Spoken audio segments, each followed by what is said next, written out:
Dimanche des Rameaux. Tôt le matin de ce jour, Jésus nous met en route pour Jérusalem, laissant Marie, sa mère et les deux sœurs Marthe et Marie-Madeleine, et Lazare, à Béthanie. La mère des douleurs tremble de voir son fils s'exposer ainsi au danger, car ses ennemis sont déterminés à la détruire. Mais ce n'est pas la mort, c'est le triomphe, que Jésus doit recevoir aujourd'hui à Jérusalem. Le Messias, avant d'être cloué sur la croix, doit être proclamé roi par le peuple de la grande ville. Les petits enfants doivent faire résonner ces rues avec leur hosanna au fils de David. Et ce en présence des soldats de l'empereur de Rome, et des grands prêtres et pharisiens, le premier, debout sous la bannière de leurs aigles. La seconde, muette de rage. Le prophète Zacharie avait prédit ce triomphe que le Fils de l'homme devait recevoir quelques jours avant sa passion, et qui avait été préparé pour lui de toute éternité. Réjouissez-vous beaucoup, ô filles de Sion. Criez de joie, filles de Jérusalem. Voici que ton roi viendra à toi. Le juste est le sauveur. Il est pauvre, et chevauchant sur un âne, et sur un poulain, le poulain d'un âne. Zacharie 9 2.9, Jésus, sachant que l'heure était venue pour l'accomplissement de cette prophétie, en distingue deux parmi le reste de ses disciples, et leur demande de lui conduire un âne et son poulain, qu'il trouverait non loin de là. Il a atteint Bethphage, sur le mont Olivet. Les deux disciples ne perdent pas de temps à exécuter l'ordre qui leur a été donné par leur divin maître. Et le cul et le poulain sont bientôt amenés à l'endroit où il se tient. Les saints pères nous ont expliqué le mystère de ces deux animaux. L'âne représente le peuple juif, qui avait longtemps été sous le joug de la loi. Le poulain, sur lequel, comme le dit l'évangéliste, aucun homme n'est encore assis, Marc 11 2.2, est une figure du monde païen, que personne n'avait encore soumise. L'avenir de ces deux peuples doit être décidé dans quelques jours. Les Juifs seront rejetés, pour avoir refusé de reconnaître Jésus comme les Messies, les païens prendront leur place, seront adoptés comme peuple de Dieu, et deviendront dociles et fidèles. Les disciples répandirent leurs vêtements sur le poulain. Et notre Sauveur, afin que la figure prophétique s'accomplisse, s'assit sur lui, Marc 11 2.7, Luc 19h35, et avança vers Jérusalem. Dès qu'on a su que Jésus était près de la ville, le Saint-Esprit a travaillé dans le cœur de ces Juifs, qui étaient venus, de toutes parts, célébrer la fête de la Pâque. Ils sortent à la rencontre de notre Seigneur, tenant des branches de palmier dans leurs mains et proclamant haut et fort qu'il est roi. Luc 19h38, ceux qui avaient accompagné Jésus de Béthanie, rejoignent la foule enthousiaste. Tandis que certains étalaient leurs vêtements sur le chemin, d'autres coupaient les branches des palmiers et les éparpillaient le long de la route. Hosanna est le cri triomphant, proclamant à toute la ville, que Jésus, le fils de David, a fait son entrée comme son roi. C'est ainsi que Dieu, dans sa puissance sur le cœur des hommes, a procuré un triomphe à son Fils, et dans la cité même, qui, quelques jours après, devait réclamer son sang. Ce jour était un jour de gloire pour notre Jésus, et la Sainte Église voudrait que nous renouvellions, chaque année, le souvenir de ce triomphe de l'homme-Dieu. Peu après la naissance de notre Emmanuel, nous avons vu les mages venir de l'extrême-orient, et chercher à Jérusalem le roi des Juifs, à qui ils avaient l'intention d'offrir leurs dons et leurs adorations, mais c'est Jérusalem elle-même qui va maintenant à la rencontre de ce roi. Chacun de ces événements est une reconnaissance de la royauté de Jésus. Le premier, des païens, la seconde, des Juifs. Tous deux devaient lui rendre cet hommage royal, avant qu'il ne subisse sa passion. L'inscription à mettre sur la croix, sur ordre de Pilate, exprimera le caractère royal du crucifié, Jésus de Nazareth, roi des Juifs. Pilate, le gouverneur romain, le païen, le lâche de base, a été, sans le vouloir, l'accomplissement d'une prophétie. Et quand les ennemis de Jésus insisteront pour que l'inscription soit modifiée, Pilate ne leur daignera pas d'autre réponse que celle-ci: ce que j'ai écrit, je l'ai écrit. Aujourd'hui, ce sont les Juifs eux-mêmes qui proclament Jésus comme leur roi. Ils seront bientôt dispersés, en punition de leur révolte contre le Fils de David, mais Jésus est roi, et le sera pour toujours. Ainsi furent littéralement vérifiées les paroles prononcées par l'archange à Marie, lorsqu'il lui annonça les gloires de l'enfant qui allait naître d'elle. Le Seigneur Dieu lui donnera le trône de David, son père, et il régnera dans la maison de Jacob pour toujours. Luc 1. 32, Jésus commence son règne sur la terre aujourd'hui même, et bien que le premier Israël soit sur le point de décliner son règne, un nouvel Israël, formé à partir des quelques fidèles de l'Ancien, se lèvera dans toutes les nations de la terre et deviendra le royaume du Christ, un royaume tel qu'aucun simple monarque terrestre jamais convoité dans ses fantasmes d'ambition les plus fous. C'est le mystère glorieux qui inaugure la grande semaine, la semaine des dolures. La Sainte Église voudrait que nous donnions cette consolation momentanée à notre cœur et saluions notre Jésus comme notre roi. Elle a tellement arrangé le service d'aujourd'hui qu'il exprime à la fois la joie et le chagrin. La joie, en s'unissant aux fidèles hosanna de la cité de David. Et le chagrin, en compatissant la passion de son divin époux. L'ensemble de la fonction est divisé en 3 parties, que nous allons maintenant expliquer. La première est la bénédiction des palmes, et nous pouvons avoir une idée de son importance par la solennité utilisée par l'Église dans ce rite sacré. On pourrait supposer que le saint sacrifice a commencé et qu'il sera offert en l'honneur de l'entrée de Jésus à Jérusalem. Introïte, recueil, épître, graduel, évangile, voire préface, sont dits comme si nous étions, comme d'habitude, en train de nous préparer à l'immolation de l'agneau immaculé. Mais, après, le triple Sanctus. Sanctus. Sanctus. L'Église suspend ses formules sacrificielles et se tourne vers la bénédiction des palmiers. Les prières qu'elle utilise pour cette bénédiction sont éloquentes et pleines d'instructions.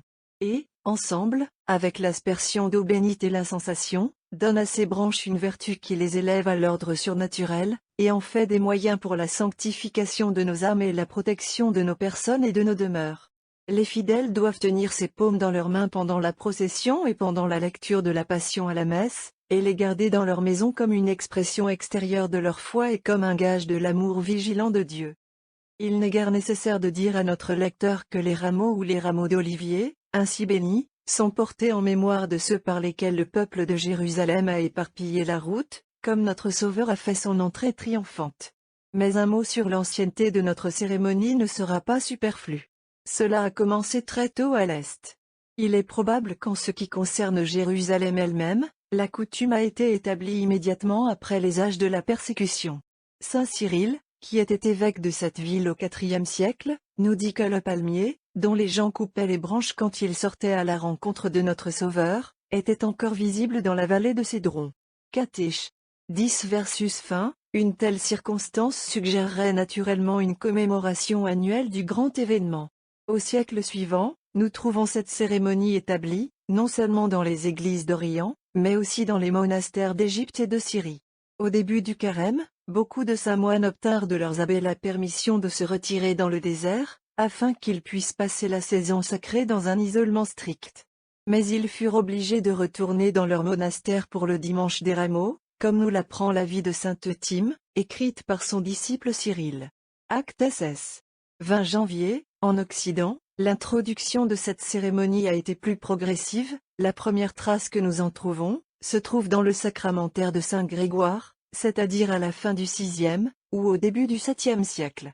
Lorsque la foi avait pénétré dans le nord, il n'était pas possible d'avoir des palmiers ou des branches d'olivier. Ils étaient fournis par des branches d'autres arbres. Les belles prières utilisées dans la bénédiction, et qui sont basées sur les mystères exprimés par les palmiers et les oliviers, sont encore employées dans la bénédiction de notre saule, de notre boîte ou d'autres branches. Et à juste titre, car ils représentent les symboliques que la nature nous a refusées.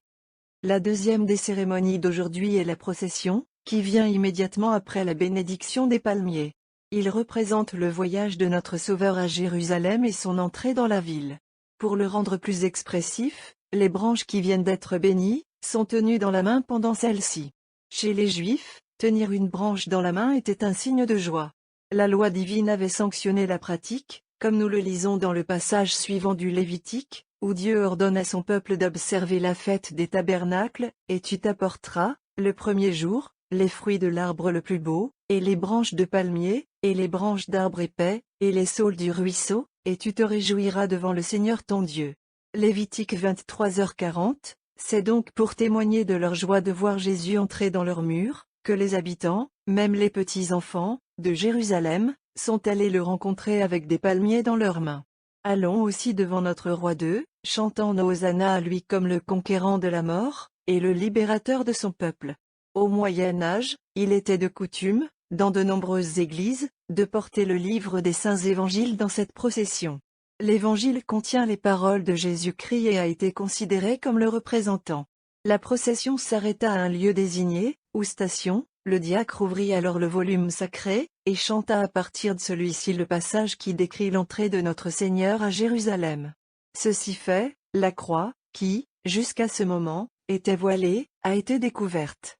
Chacun des membres du clergé s'avança vers lui, le vénéra et plaça à ses pieds une petite partie de la paume qu'il tenait dans sa main. La procession est ensuite revenue, précédée de la croix, qui a été laissée dévoilée, jusqu'à ce que tous soient rentrés dans l'église. En Angleterre et en Normandie, dès le XIe siècle, on pratiquait une sainte cérémonie, qui représentait, encore plus vivement que celle que nous venons de décrire, la scène dont on a été témoin ce jour-là à Jérusalem. Le Saint-Sacrement a été porté en procession. L'hérésie de Béranger, contre la présence réelle de Jésus dans l'Eucharistie, avait été abordée à cette époque. Et, l'hommage de joie triomphante ici montré à l'hostie sacrée, était une préparation lointaine pour la fête et la procession, qui devait être instituée à une période ultérieure. Une cérémonie touchante a également été pratiquée à Jérusalem, au cours de la procession d'aujourd'hui, et, comme celles qui viennent d'être mentionnées, était destinée à commémorer l'événement lié par l'Évangile. Toute la communauté des franciscains, à qui l'on confie les lieux saints, se rendit le matin à Bethphage. Là, le père gardien de Terre Sainte, vêtu de robe pontificale, monté sur un âne, sur lequel des vêtements ont été déposés. Accompagné des frères et des catholiques de Jérusalem, tous tenant des palmes dans leurs mains, il entra dans la ville et descendit à l'église du Saint-Sépulcre, où la messe fut célébrée avec toute la solennité possible. Cette belle cérémonie, qui datait de la période du royaume latin de Jérusalem, est interdite, depuis maintenant près de 200 ans, par les autorités turques de la ville. Nous avons mentionné ces différents usages, comme nous en avons fait d'autres en des occasions similaires, afin d'aider les fidèles à mieux comprendre les différents mystères de la liturgie. Dans le cas présent, ils apprendront que, dans la procession d'aujourd'hui, l'Église souhaite que nous honorions Jésus-Christ comme s'il était vraiment parmi nous et recevait l'humble hommage de notre loyauté. Allons avec amour à la rencontre de notre Roi, notre Sauveur, qui vient rendre visite à la fille de Sion, comme le prophète vient de nous le dire. Il est au milieu de nous. C'est à lui que nous rendons honneur avec nos paumes, donnons-lui aussi nos cœurs. Il vient pour être notre Roi. Accueillons-le comme tel et crions-le avec ferveur, Hosanna au fils de David. À la fin de la procession, une cérémonie a lieu, qui est pleine du symbolisme le plus sublime. De retour à l'église, les portes sont fermées. La procession triomphante est arrêtée. Mais les chants de joie se poursuivent. Un hymne en l'honneur du Christ notre Roi est chanté avec son cœur joyeux. Et enfin, le sous-diacre frappe la porte avec le bâton de la croix. La porte s'ouvre et le peuple, précédé par le clergé, entre dans l'église, proclamant la louange de lui, qui est notre résurrection et notre vie. Cette cérémonie est destinée à représenter l'entrée de Jésus dans cette Jérusalem, dont la Jérusalem terrestre n'était que la figure, la Jérusalem du ciel, qui nous a été ouverte par notre Sauveur. Le péché de nos premiers parents l'avait enfermé contre nous. Mais Jésus, le Roi de gloire, a ouvert ses portes par sa croix, à laquelle toute résistance cède. Continuons donc à suivre les traces du Fils de David, car il est aussi le Fils de Dieu, et il nous invite à partager son royaume avec lui. Ainsi, par la procession, qui commémore ce qui s'est passé en ce jour, l'Église élève nos pensées vers le mystère glorieux de l'Ascension, par lequel le ciel a été rendu proche de la mission de Jésus sur la terre. Hélas! L'intervalle entre ces deux triomphes de notre Rédempteur ne sont pas tous des jours de joie. Et à peine notre procession est-elle terminée que l'Église, qui avait mis de côté, un instant, le poids de son chagrin, retombe dans le chagrin et le deuil. La troisième partie du service d'aujourd'hui est l'offrande du Saint Sacrifice. Les parties chantées par le chœur expriment la désolation la plus profonde. Et l'histoire de la passion de notre Seigneur, qui doit maintenant être lue par anticipation, donne au reste de la journée ce caractère de morosité sacrée, que nous connaissons tous si bien. Au cours des 5 ou 6 derniers siècles, l'Église a adopté un chant spécial pour ce récit du Saint-Évangile. L'historien, ou l'évangéliste, raconte les événements sur un ton à la fois grave et pathétique. Les paroles de notre Sauveur sont chantées sur une mélodie solennelle mais douce, qui contraste de manière frappante avec la haute dominante de plusieurs autres interlocuteurs et de la population juive. Pendant le chant de la Passion, les fidèles doivent tenir leurs paumes dans leurs mains et, par cet emblème de triomphe, protester contre les insultes offertes à Jésus par ses ennemis. En écoutant chaque humiliation et souffrance, qui ont toutes été endurées par amour pour nous, offrons-lui notre paume comme à notre très cher Seigneur et Roi. Quand devrions-nous être plus adorateurs que lorsqu'il souffre le plus? Ce sont les principales caractéristiques de ce grand jour. Selon notre plan habituel, nous ajouterons aux prières et aux leçons toutes les instructions qui semblent nécessaires. Ce dimanche, outre son appellation liturgique et populaire de Dimanche des Rameaux, a eu plusieurs autres noms. Ainsi, il a été appelé Hosanna Sunday, en allusion à l'acclamation avec laquelle les Juifs ont salué Jésus lors de son entrée à Jérusalem.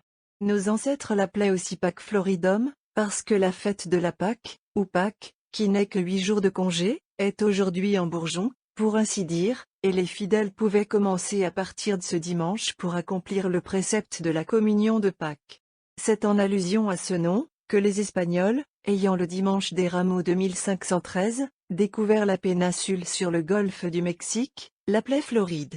Nous trouvons aussi le nom de Capitilavium donné à ce dimanche, parce qu'à cette époque, quand il était de coutume de reporter au samedi saint le baptême des enfants nés au cours des mois précédents, où un tel retard n'entraînait aucun danger, les parents avaient l'habitude, ce jour-là, de laver la tête de ces enfants, par respect pour le saint chrisme avec lequel ils devaient être oints. Plus tard, ce dimanche fut, au moins dans certaines églises, appelé la Pâque des compétents, c'est-à-dire des catéchumènes, qui furent admis au baptême. Ils se rassemblèrent aujourd'hui dans l'église, et reçurent une instruction spéciale sur le symbole, qui leur avait été donné lors de l'examen précédent. Dans l'église gothique d'Espagne, le symbole n'a pas été donné jusqu'à aujourd'hui. Les Grecs appellent ce dimanche Baphoro, c'est-à-dire Palm Bearing. La bénédiction des palmiers. Il commence par le chant de l'antienne suivante, qui sert d'introïte. Antienne. Hosanna au fils de David. Béni soit celui qui vient au nom du Seigneur. Ô roi d'Israël. Hosanna au plus haut. Le prêtre résume ensuite, dans la prière suivante, les requêtes des fidèles.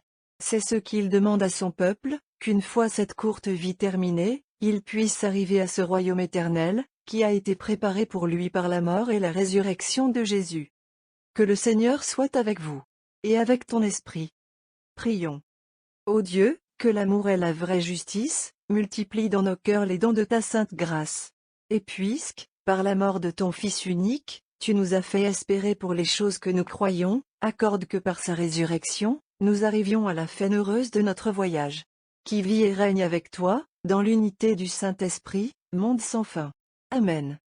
Après cette prière, le sous-diacre chante un passage du livre de l'Exode, qui raconte comment le peuple de Dieu, après être sorti d'Égypte, plante ses tentes à Élim, à l'ombre de 70 palmiers, où se trouvent également 12 fontaines. Alors qu'ici, Moïse leur dit que Dieu est sur le point de leur envoyer de la manne du ciel et que, dès le lendemain matin, leur faim sera apaisée. Ce sont des figures de ce qui est maintenant donné au peuple chrétien. Les fidèles, par une conversion sincère, se sont séparés de l'Égypte d'un monde pécheur. Ils offrent les paumes de leur loyauté et de leur amour à Jésus, leur roi. Les fontaines caractérisent le baptême qui, dans quelques jours, doit être administré à nos catéchumènes. Ces fontaines sont au nombre de 12. Les 12 articles du symbole de notre foi ont été prêchés au monde par les 12 apôtres. Et enfin, le matin du jour de Pâques, Jésus, le pain de vie, la manne céleste, surgira du tombeau et nous manifestera sa gloire. Leçon. Leçon du livre de l'Exode 15:2.27-16:2.7. En ce temps-là, les enfants d'Israël venaient à Élim, où il y avait 12 fontaines d'eau et 70 palmiers. Et ils campèrent au bord des eaux. Et ils s'avancèrent d'Élim. Et toute la multitude des enfants d'Israël vinrent dans le désert du péché, qui se trouve entre Élim et le Sinaï, et le 15e jour du 2e mois après leur sortie du pays d'Égypte. Et toute la congrégation des enfants d'Israël murmura contre Moïse et Aaron dans le désert. Et les enfants d'Israël leur dirent, pour Dieu, nous serions morts par la main du Seigneur dans le pays d'Égypte, quand nous nous sommes assis sur les pots de chair et que nous avons mangé du pain à fond. Pourquoi nous avez-vous amenés dans ce désert, afin que vous détruisiez toute la multitude par la famine? Et le Seigneur dit à Moïse, voici que je ferai pleuvoir du pain du ciel pour toi, que les gens aillent de l'avant, et rassemblent ce qui est suffisant pour chaque jour, afin que je puisse leur prouver s'ils marcheront dans ma loi, ou non. Mais le 6e jour, qu'ils puissent subvenir à leurs besoins et que ce soit le double de ce qu'ils avaient l'habitude de rassembler tous les jours. Et Moïse et Aaron dirent aux enfants d'Israël, le soir, vous saurez que le Seigneur vous a fait sortir du pays d'Égypte. Et le matin, vous verrez la gloire du Seigneur.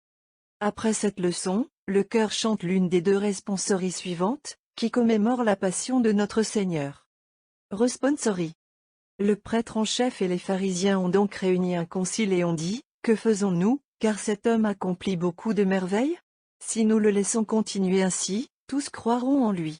Et les Romains viendront et détruiront à la fois notre pays et notre peuple. » Mais l'un d'eux, nommé Caïphe, étant le grand prêtre de cette année-là, leur dit, « C'est dans votre intérêt qu'un seul homme meure pour le peuple, et non que toute la nation périsse. » C'est pourquoi, à partir de ce jour-là, ils ont conçu pour le tuer, en disant, « Et les Romains viendront et détruiront à la fois notre pays et notre peuple. » Jésus a prié son Père sur le mont Olivet, « Ô Père, si c'est possible, que cette coupe passe de moi.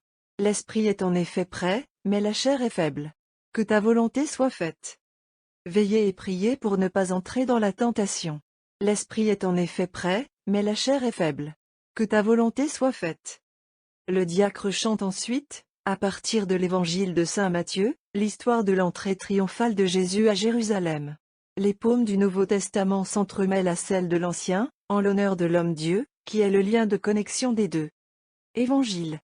Suite du Saint-Évangile selon Matthieu 21 2.1, 9. À ce moment-là, Jésus s'approchant de Jérusalem, et venant à Bethphage, au mont Olivet, il envoya 2 de ses disciples, et leur dit, « Allez dans le village qui est contre vous, et immédiatement vous trouverez un âne attaché et un poulain avec elle, lâchez-les et amenez-les à moi. Et si quelqu'un veut vous dire quelque chose, dites-vous, que le Seigneur a besoin d'eux. Et immédiatement il les laissera partir. » Maintenant, tout cela a été fait pour qu'il puisse être accompli, ce qui a été dit par le prophète, en disant, « Dites-vous à la fille de Sion, voici, ton roi qui vient à toi, doux, et assis sur un âne, et un poulain, le poulain d'elle qui est habitué au joug. » Et les disciples qui allaient, faisaient ce que Jésus leur commandait. Et ils apportèrent le cup et le poulain, et déposèrent leurs vêtements sur eux, et le firent s'asseoir là. Et une très grande multitude étala leurs vêtements sur le chemin, et d'autres coupèrent les branches des arbres, et les éparpillent sur le chemin. Et les multitudes qui ont précédé et qui ont suivi, ont pleuré en disant, « Hosanna au fils de David. Béni soit celui qui vient au nom du Seigneur. » Et maintenant, les palmiers qui parlent de mystère doivent recevoir la bénédiction de l'Église. Le prêtre commence par 2 allusions scripturaires.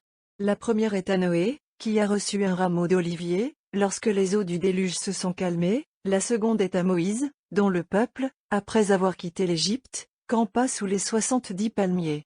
Puis, sur le ton solennel de la préface, il appelle toutes les créatures à louer l'adorable nom de Jésus, pour qui nous préparons l'hommage de notre amour dévoué.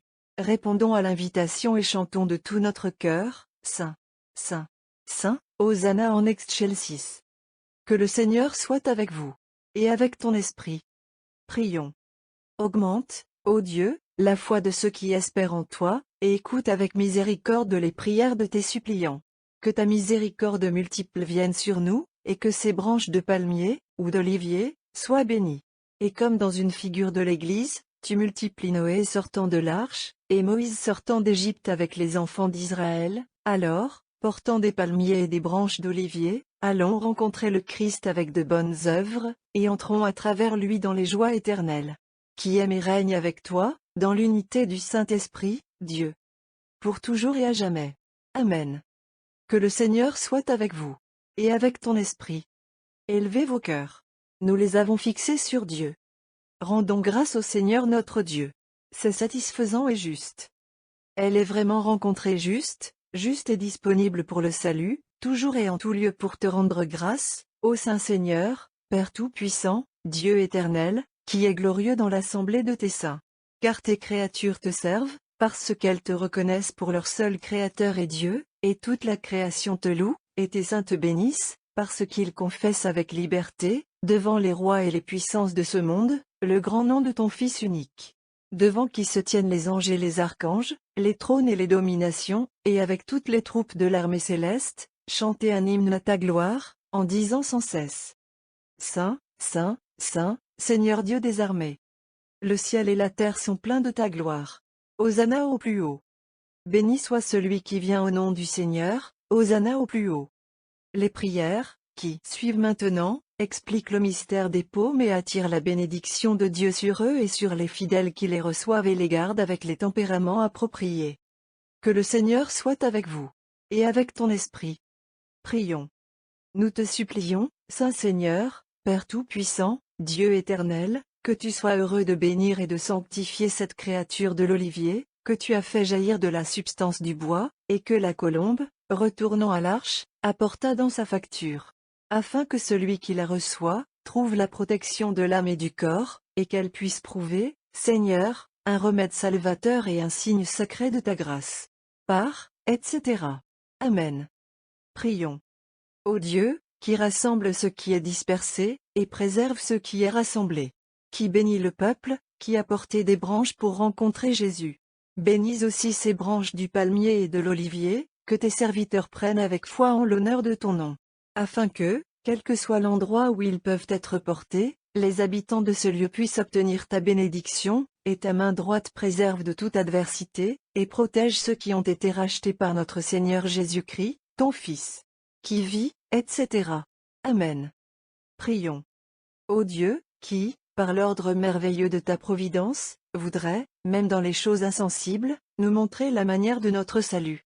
Accorde-toi, nous t'implorons, afin que les cœurs pieux de tes fidèles comprennent à leur avantage le sens mystique de cette cérémonie, quand la multitude, par la direction du ciel, allant aujourd'hui à la rencontre de notre Rédempteur, éparpillée sous ses pieds, paumes et rameaux d'olivier. Les paumes représentent son triomphe sur le prince de la mort. Et les rameaux d'olivier proclament, d'une certaine manière, la venue d'une onction spirituelle. Car cette multitude pieuse savait alors, ce qu'il signifiait par eux, que notre Rédempteur, compatissant la misère de l'humanité, devait se battre pour la vie du monde entier avec le prince de la mort. Et de triompher de lui par sa propre mort. Et c'est pourquoi, dans cette action, ils firent usage de choses telles qu'elles pourraient déclarer à la fois le triomphe de sa victoire et les richesses de sa miséricorde. Nous aussi, avec une foi ferme, en conservant à la fois la cérémonie et sa signification, nous te supplions humblement, Saint Seigneur, Père Tout-Puissant, Dieu éternel, par le même Seigneur Jésus-Christ, afin que nous, que tu as fait ses membres, gagnant par lui, et en lui, une victoire sur l'empire de la mort, puissions mériter d'être participants à sa glorieuse résurrection. Qui vit et règne avec toi, dans l'unité du Saint-Esprit, monde sans fin. Amen. Prions. Dieu, qui, par un rameau d'olivier, a ordonné à la colombe d'annoncer la paix au monde. Sanctifie, nous t'implorons, par ta bénédiction céleste, ces branches d'olivier et autres arbres. Afin qu'ils soient au service de tout ton peuple jusqu'au salut. Par, etc. Amen. Prions. Bénis, Seigneur, nous t'implorons, ces branches du palmier, ou olivier. Et accorde que ce que ton peuple d'aujourd'hui agit corporellement pour ton honneur, il puisse accomplir la même chose spirituellement avec la plus grande dévotion, en remportant une victoire sur son ennemi, et en aimant ardemment l'œuvre de ta miséricorde. Par, etc. Amen. Le prêtre complète la bénédiction des palmiers en les saupoudrant d'eau bénite et en les purifiant avec de l'encens. Après quoi, il ajoute la prière suivante. Que le Seigneur soit avec vous. Et avec ton esprit. Prions. Ô Dieu, qui, pour notre salut, n'a pas envoyé dans ce monde ton Fils Jésus-Christ notre Seigneur afin qu'il s'humilie à notre condition, et nous rappelle à toi, pour qui aussi, alors qu'il venait à Jérusalem, pour accomplir les Écritures, une multitude de fidèles, avec une dévotion zélée, répandirent leurs vêtements avec des branches de palmier sur le chemin, accorde-toi, nous t'implorons, afin que nous puissions le préparer au chemin de la foi, d'où la pierre de l'offense et le rocher du scandale étant enlevés, nos actions peuvent s'épanouir avec des branches de justice, afin que nous soyons dignes de suivre ses pas. Qui vit et règne avec toi, dans l'unité du Saint-Esprit, monde sans fin. Amen. Après cette prière, le prêtre distribue les palmes aux fidèles. Au cours de la distribution, le chœur nous rappelle, par les deux antiennes suivantes, l'enthousiasme des petits enfants de Jérusalem qui, les paumes à la main, ont chanté leur hosanna bruyante au fils de David. Remarque, en recevant la palme, les fidèles doivent d'abord embrasser la paume elle-même, puis la main du prêtre. Antienne. Les enfants hébreux portant des branches d'olivier ont rencontré le Seigneur, criant et disant, Hosanna au plus haut. Les enfants hébreux répandirent leurs vêtements sur le chemin et crièrent en disant, Hosanna au fils de David, béni soit celui qui vient au nom du Seigneur. Dès que la distribution est terminée, le prêtre conclut cette première partie du service par la prière suivante. Que le Seigneur soit avec vous. Et avec ton esprit. Prions. Ô Dieu tout-puissant et éternel, qui voudrait que notre Seigneur Jésus-Christ monte sur le poulain d'un âne, et inspire les foules de gens à répandre leurs vêtements, et les branches d'arbres sur le chemin, et à chanter Hosanna à sa louange, accorde-toi, nous te supplions d'imiter leur innocence et de mériter de prendre part à leur mérite. Par le même Christ notre Seigneur. Amen. La procession. Le prêtre ayant béni l'encens, qui, selon la coutume de l'Église, dirige toujours une procession et répand son parfum le long du chemin à prendre, le diacre se tourne vers le peuple, et donne le signal du départ, avec ces mots. Avançons en paix. Le chœur répond. Au nom du Christ. Amen. La procession avance alors, le clergé et le peuple tenant les palmes dans leurs mains. Le chœur chante les antiennes suivantes, en l'honneur de Jésus, le roi d'Israël. Antienne. Quand le Seigneur s'approcha de Jérusalem, il envoya 2 de ses disciples en disant. Allez dans le village qui est contre vous, et vous trouverez le poulain d'un âne attaché, sur lequel aucun homme ne s'est assis, perdez-le et apportez-le-moi. Si quelqu'un vous pose des questions, dites, le Seigneur le veut. Ils dénouèrent, l'apportèrent à Jésus et y déposèrent leurs vêtements. Et il s'assit dessus. D'autres étalent leurs vêtements sur le chemin. D'autres coupent des branches dans les arbres. Et ceux qui ont suivi, ont crié, Hosanna. Béni soit celui qui vient au nom du Seigneur. Et béni soit le règne de notre Père David. Hosanna au plus haut. Fils de David, aie pitié de nous. Antienne. Quand les gens apprirent que Jésus venait à Jérusalem, ils prirent des branches de palmier et sortirent à sa rencontre. Et les enfants crièrent en disant, c'est lui qui est venu pour le salut du peuple. Il est notre salut et la rédemption d'Israël. Comme il est grand, que les trônes et les dominations sortent à la rencontre. N'ayez crainte, ô filles de Sion, voici ton roi vient à toi assis sur un poulain d'âne, comme il est écrit. Salut, ô roi, le Créateur du monde, dont l'art vient nous racheter. Antienne. 6 jours avant la solennité de la Pâque, alors que le Seigneur entrait dans la ville de Jérusalem, les enfants le rencontrèrent et portèrent des branches de palmier dans leurs mains. Et ils crièrent d'une voix forte en disant, Hosanna au plus haut, béni sois toi qui viens dans la multitude de ta miséricorde, Hosanna au plus haut. Antienne. La multitude sort à la rencontre de son Rédempteur avec des fleurs et des palmiers, et rend hommage à un conquérant triomphant, les païens proclament le Fils de Dieu, et leur voix s'envole dans la louange du Christ, Hosanna au plus haut. Antienne. Joignons-nous fidèlement aux anges et aux enfants, en chantant au conquérant de la mort, Hosanna au plus haut. Antienne. Une grande multitude qui s'est réunie lors de la fête a crié au Seigneur, béni soit celui qui vient au nom du Seigneur. Hosanna au plus haut. La procession est maintenant de retour à l'église, mais elle ne peut pas entrer, car les portes sont fermées. Nous avons déjà expliqué la signification de cette partie de la cérémonie. Immédiatement, il y a des voix entendues dans le lieu saint. Ils chantent les louanges du Christ, notre roi et sauveur. Ces chantres représentent les saints anges du ciel, qui saluent l'entrée de Jésus dans la Jérusalem éternelle. À l'extérieur de l'église, se dresse le chœur, faisant écho à l'hymne du triomphe. Mais c'est l'homme qui célèbre l'entrée du Fils de David dans la Jérusalem terrestre. Les 2 chœurs sont ainsi séparés l'un de l'autre, jusqu'à ce que, finalement, la croix victorieuse ouvre la porte, qui représente la porte du ciel, et unit l'église militante à l'église triomphante. L'hymne qui est chanté lors de cette cérémonie, a été composé par Théodulphe, évêque d'Orléans, alors prisonnier à Angers, sur ordre de Louis le Bon. L'Église de Rome, en utilisant les 6 premières strophes de ce court poème, l'a immortalisé dans le monde entier. Les chantres au sein de l'Église commencent la première strophe, qui est répétée par le chœur sans, non seulement après cela, mais aussi après chacune des 5 strophes suivantes. Hymne. Gloire, louange et honneur soient à toi, Christ, notre roi, notre sauveur. À qui les enfants innocents chantaient leur fervent Hosanna. Gloire, louange, etc. Tu es le roi d'Israël, le glorieux fils de David. Béni sois-tu, notre roi. Cette comète au nom du Seigneur. Gloire, louange, etc. Toute l'armée céleste, dans les cieux les plus élevés au-dessus, et les hommes sur la terre, et toutes les choses créées, te louent. Gloire, louange, etc. Le peuple hébreu, avec des palmiers, est allé à ta rencontre, voici. Nous aussi, nous nous présentons devant toi, avec nos prières, nos désirs et nos hymnes. Gloire, louange, etc.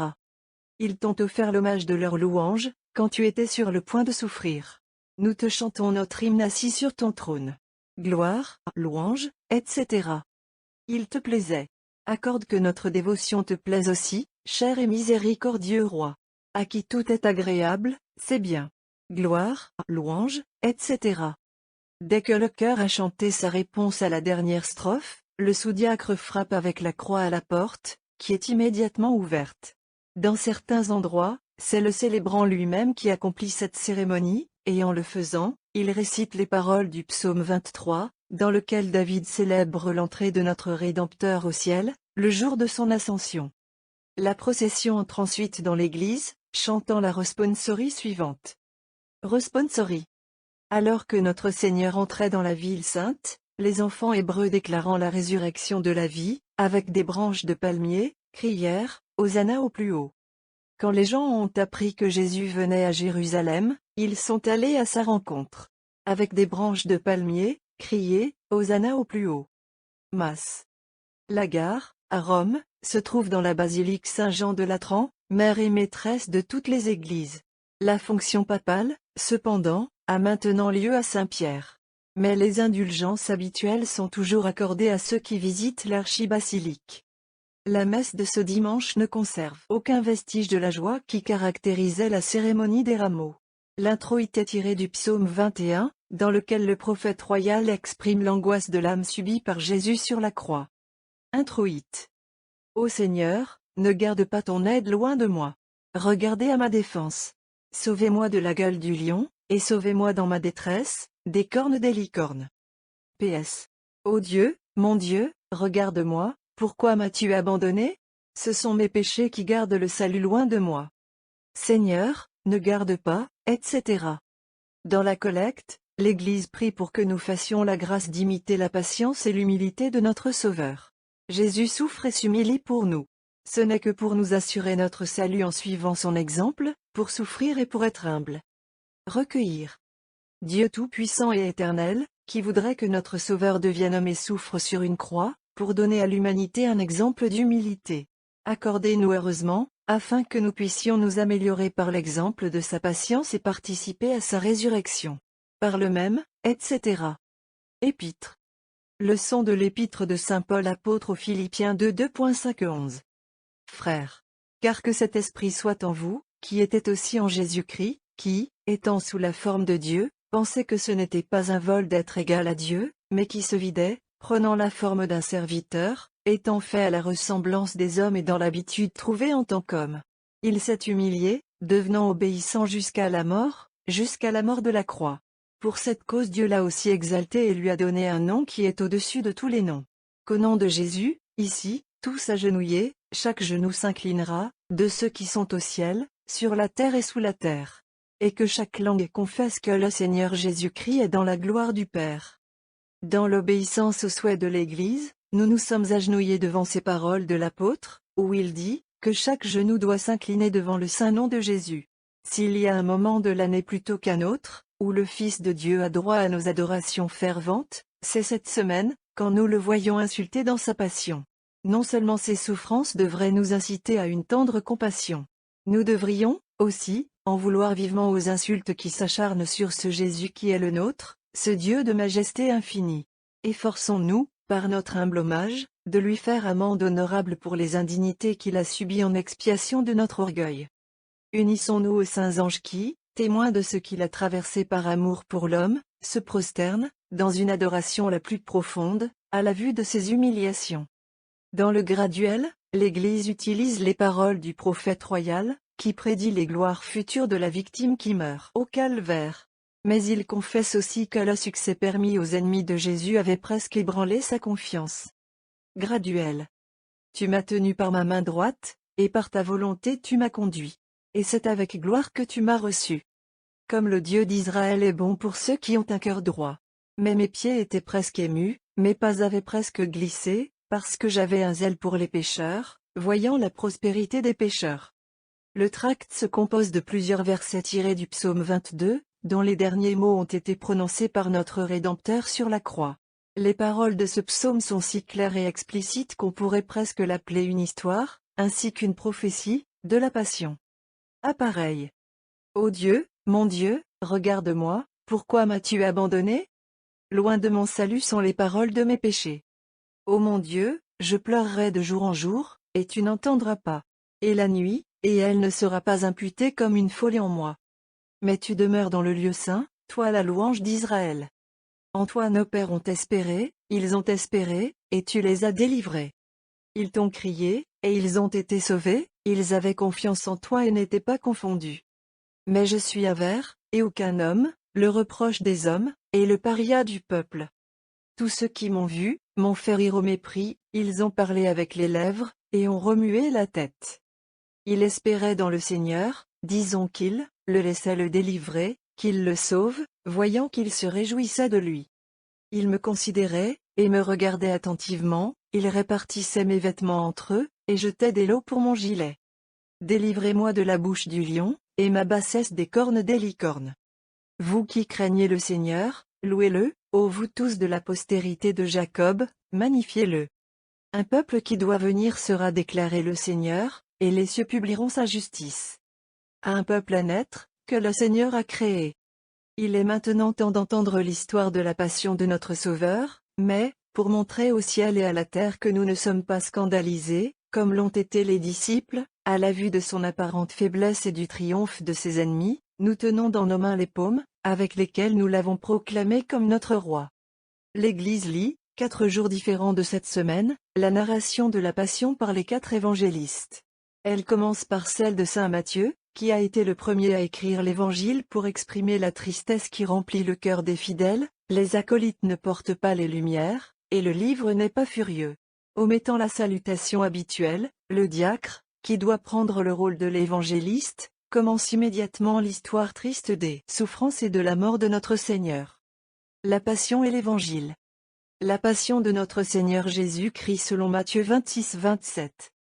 À ce moment-là, Jésus dit à ses disciples, « Vous savez qu'après 2 jours sera la Pâque, et le Fils de l'homme sera livré pour être crucifié. » Puis furent rassemblés les principaux sacrificateurs et les anciens du peuple dans la cour du grand prêtre, qui s'appelait Caïphe.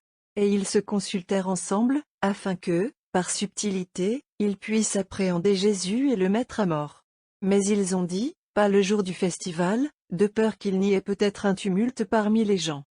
Et quand Jésus était à Béthanie, dans la maison de Simon le lépreux, il vint à lui une femme ayant une boîte d'albâtre de pommade précieuse, et la versa sur sa tête alors qu'il était à table.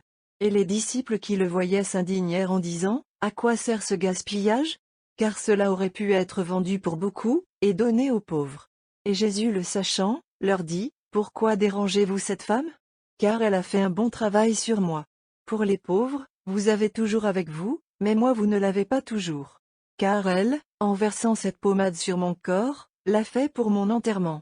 Amen, je vous le dis, partout où cet évangile sera prêché dans le monde entier, ce qu'elle a fait aussi sera raconté pour un souvenir d'elle. » Puis l'un des 12, qui s'appelait Judas Iscariote, s'adressa aux principaux sacrificateurs et leur dit, « Qu'allez-vous me donner, et je vous le délivrerai? » Mais ils l'ont nommé 30 pièces d'argent.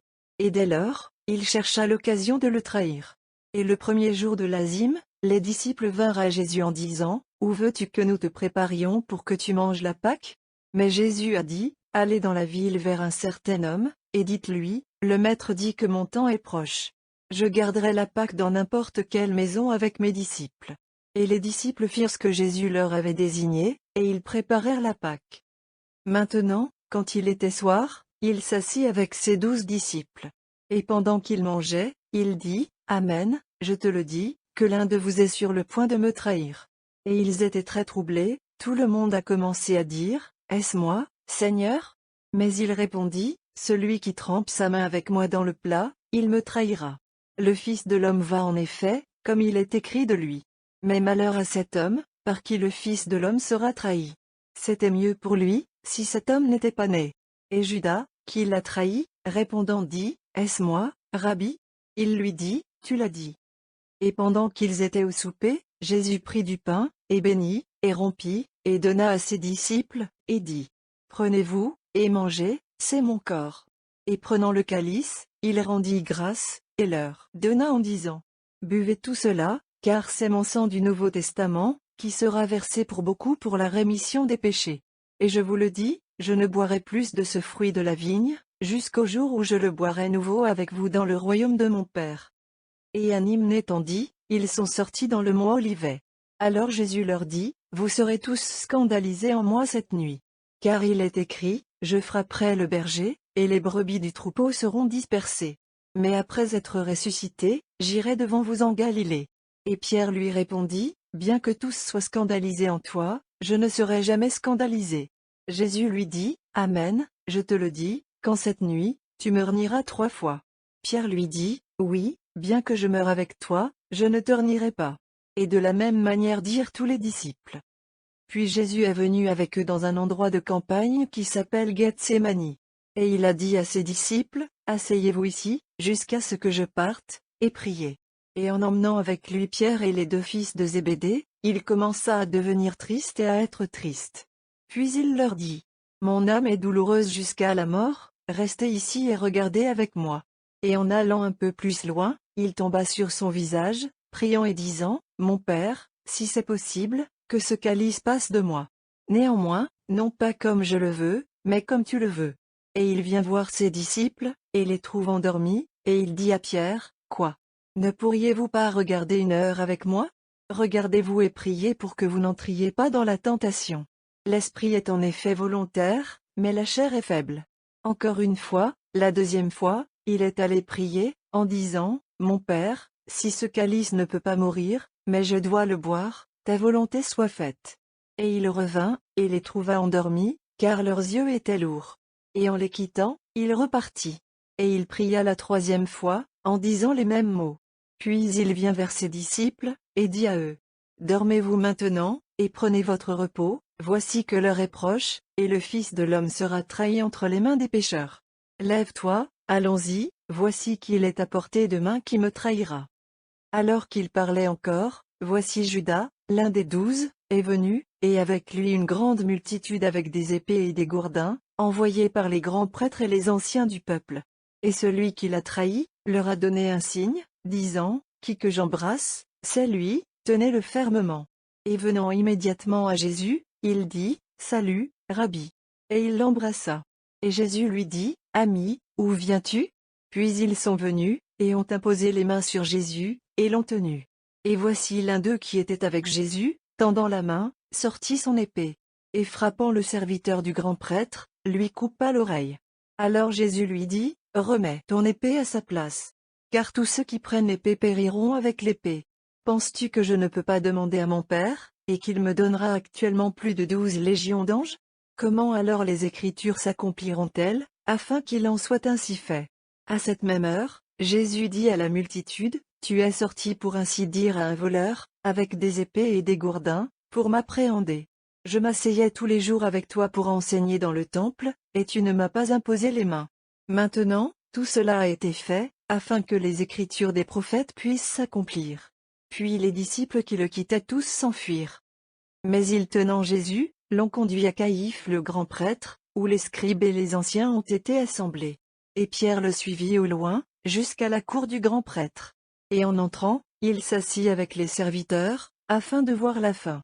Et les principaux sacrificateurs et tout le concile cherchèrent un faux témoignage contre Jésus, afin qu'ils le mettent à mort.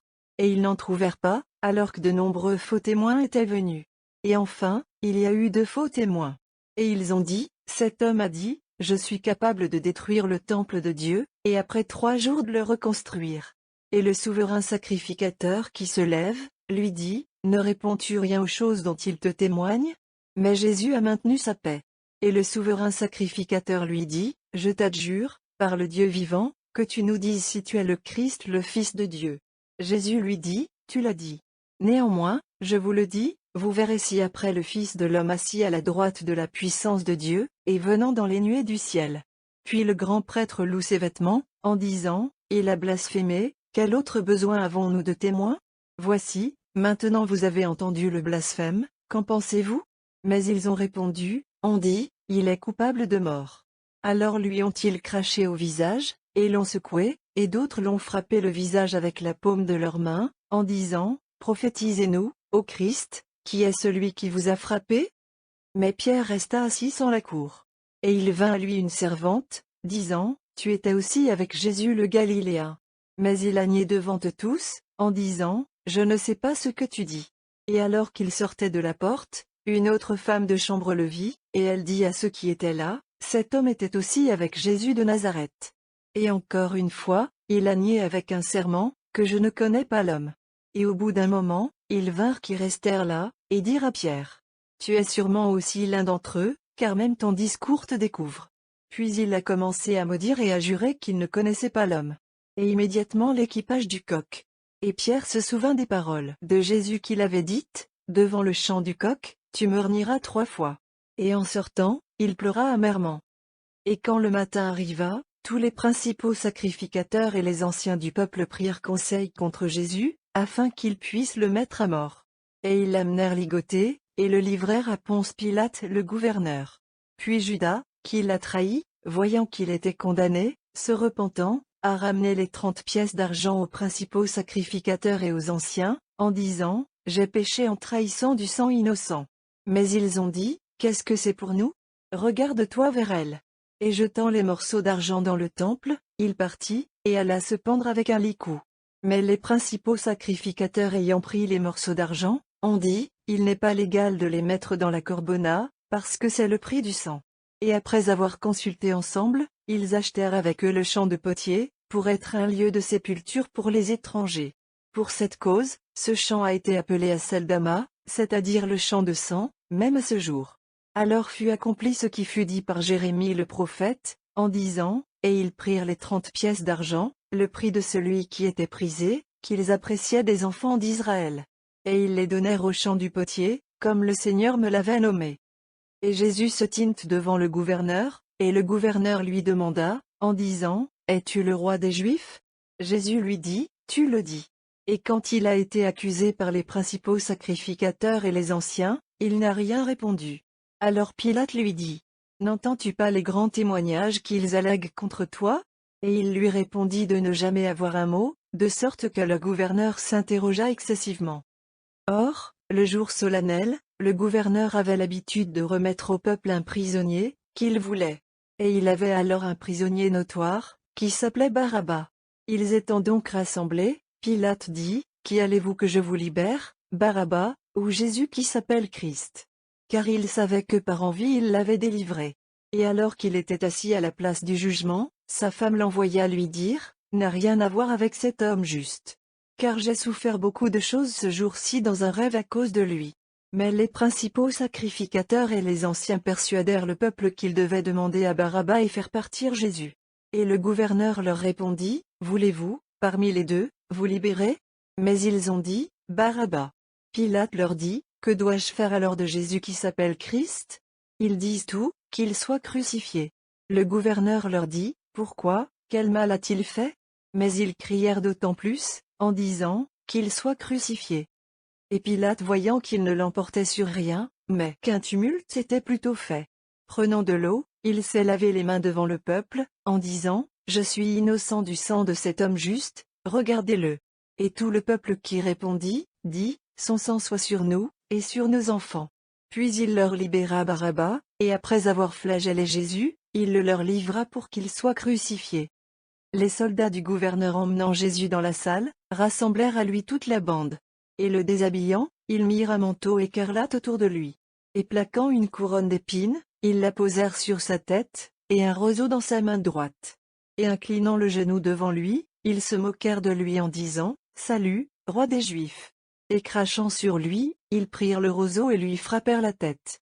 Et après s'être moqués de lui, ils lui ont enlevé le manteau, et ont mis ses propres vêtements, et l'ont emmené loin pour le crucifier.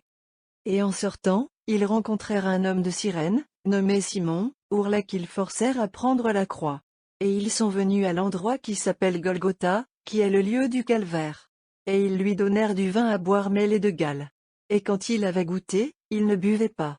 Et après l'avoir crucifié, ils divisèrent ses vêtements, jetant des lots, afin qu'il soit accompli, ce qui fut dit par le prophète, en disant: Ils ont divisé mes vêtements entre eux, et sur mon vêtement, ils jetèrent des lots, et ils s'assirent et le regardèrent. Et ils ont mis au-dessus de sa tête sa cause écrite, c'est Jésus le roi des Juifs. Puis furent crucifiés avec lui 2 voleurs, un à droite et un à gauche. Et ceux qui sont passés, l'ont blasphémé, remuant la tête, et disant: Va, toi qui détruis le temple de Dieu, et dans 3 jours, reconstruis-le, sauve ton propre moi, si tu es le Fils de Dieu, descends de la croix.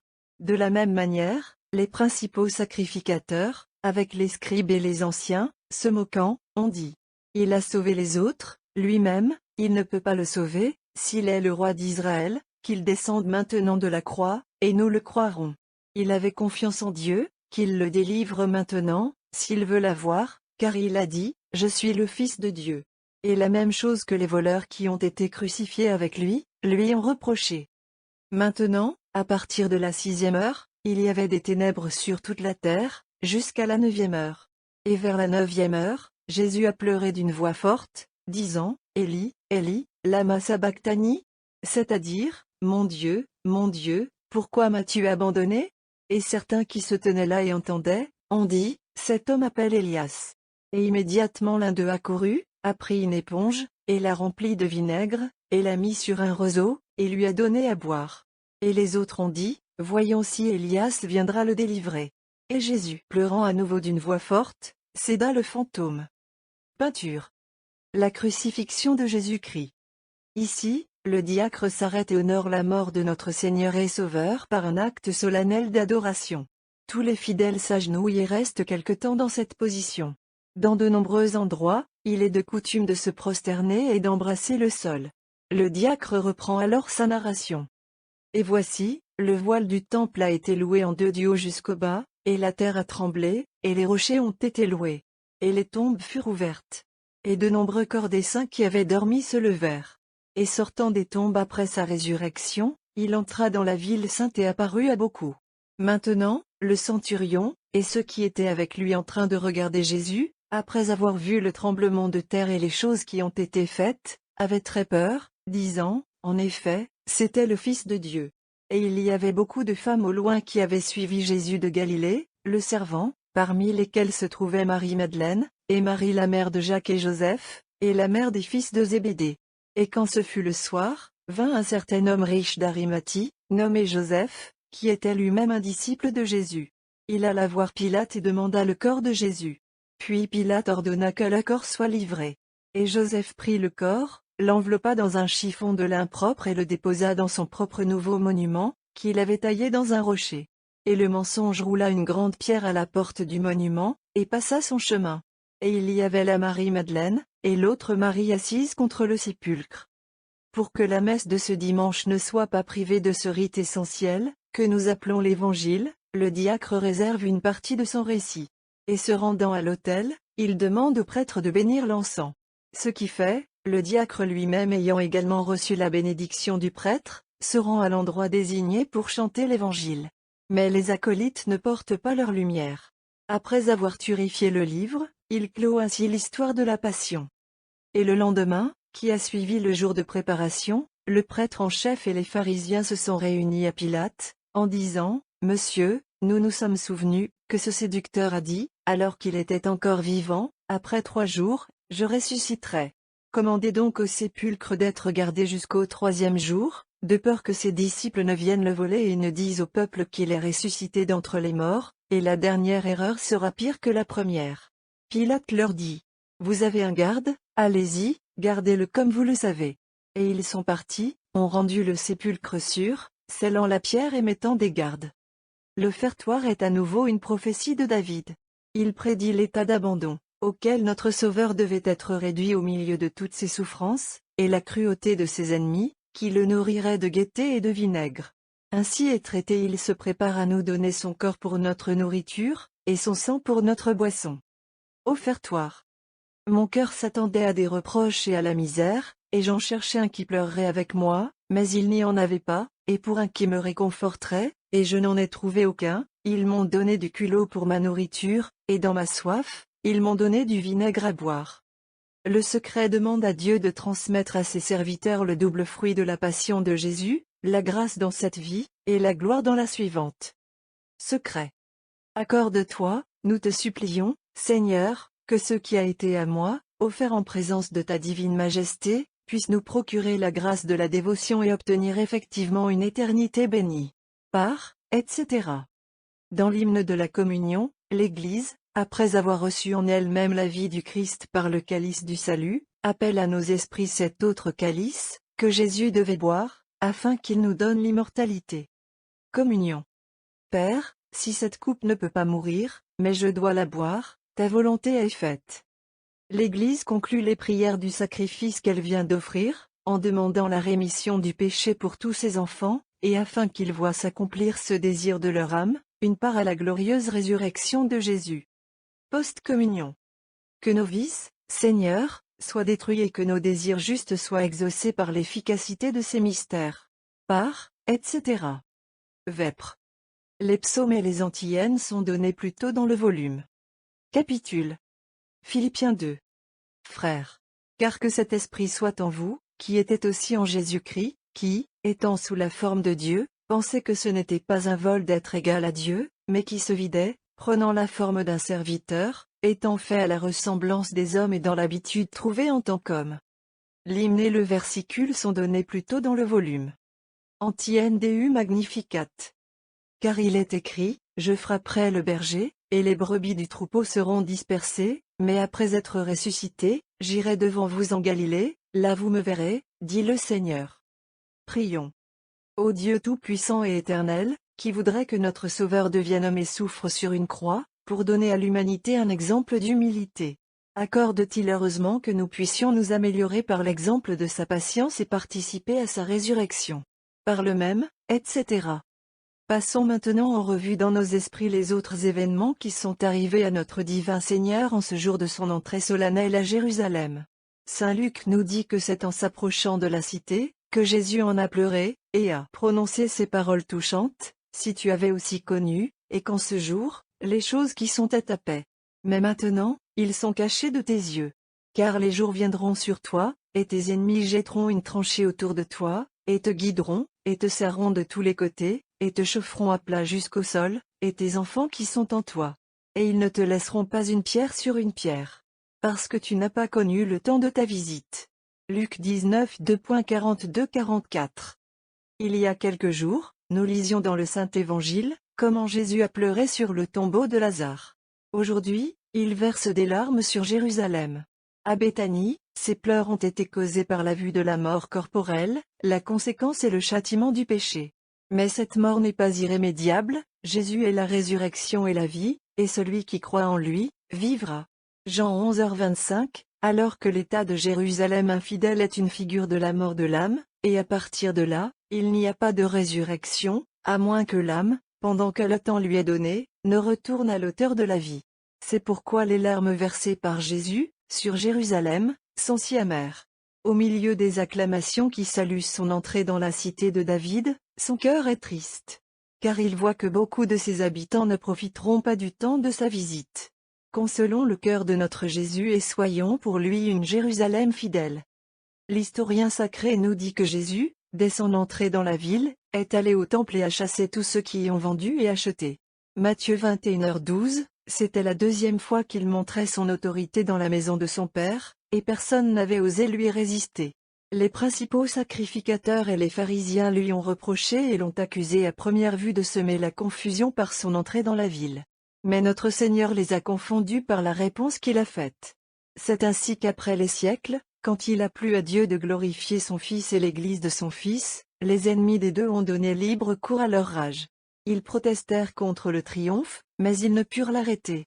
Mais, quand Dieu, dans les voies insondables de sa sagesse, a permis à la persécution et à l'épreuve de suivre ces périodes de triomphe, alors ses ennemis acharnés ont redoublé d'efforts pour inciter le peuple même, qui avait crié Hosanna au fils de David, à réclamer qu'il soit livré et crucifié. Ils ont réussi à fomenter la persécution, mais pas à détruire le royaume du Christ et son Église. Le royaume semblait, parfois, être interrompu dans sa progression. Mais le temps d'un autre triomphe est venu. Ainsi en sera-t-il jusqu'à la fin. Et alors, Après tous ces changements de gloire en humiliation, et d'humiliation en gloire, le royaume de Jésus et de son époux obtiendra le dernier et éternel triomphe sur ce monde, qui ne connaîtrait pas le temps de sa visite. Nous apprenons de saint Matthieu, Matthieu 21h17, que notre Sauveur a passé le reste de cette journée à Béthanie. Sa Sainte Mère et la maison de Lazare ont été réconfortées par son retour. Il n'y a pas eu une seule offre d'hospitalité qui lui a été faite à Jérusalem, du moins, il n'y a aucune mention dans l'Évangile d'une telle offre. Nous ne pouvons nous empêcher de réfléchir, en méditant sur cet événement de la vie de notre Seigneur.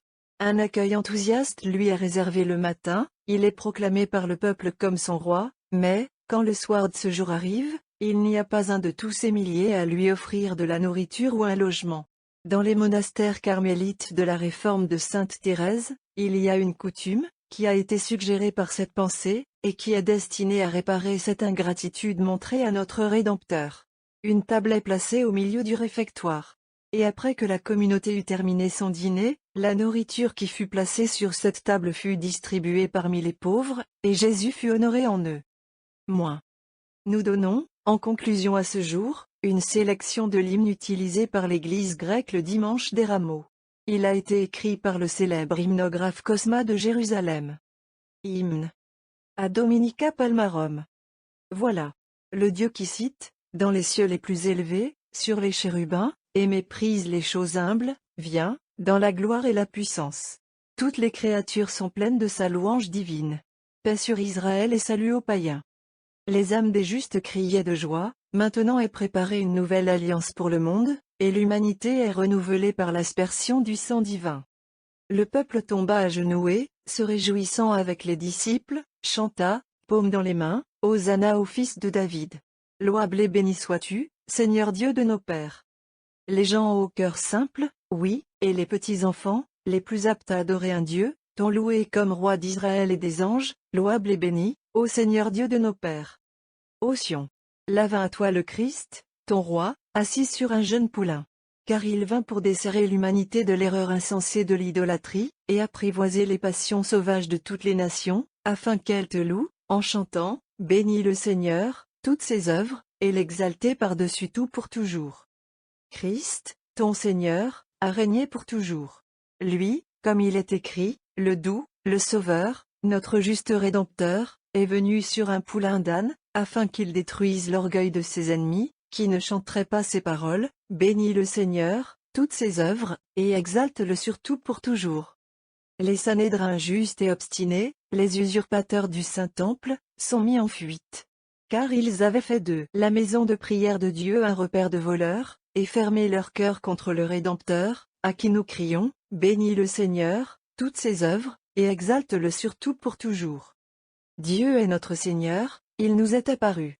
Nommez une fête solennelle, et venez, réjouissons-nous et magnifions le Christ, en le louant, les paumes et les branches dans nos mains, béni soit celui qui vient au nom du Seigneur, notre Sauveur. Pourquoi, ô païens, avez-vous fait rage contre les Écritures? Pourquoi, ô prêtres, avez-vous conçu des choses vaines, en disant, qui est-ce, à qui les enfants, paumes et branches dans leurs mains, crient à haute voix cette louange, béni soit celui qui vient au nom du Seigneur notre Sauveur.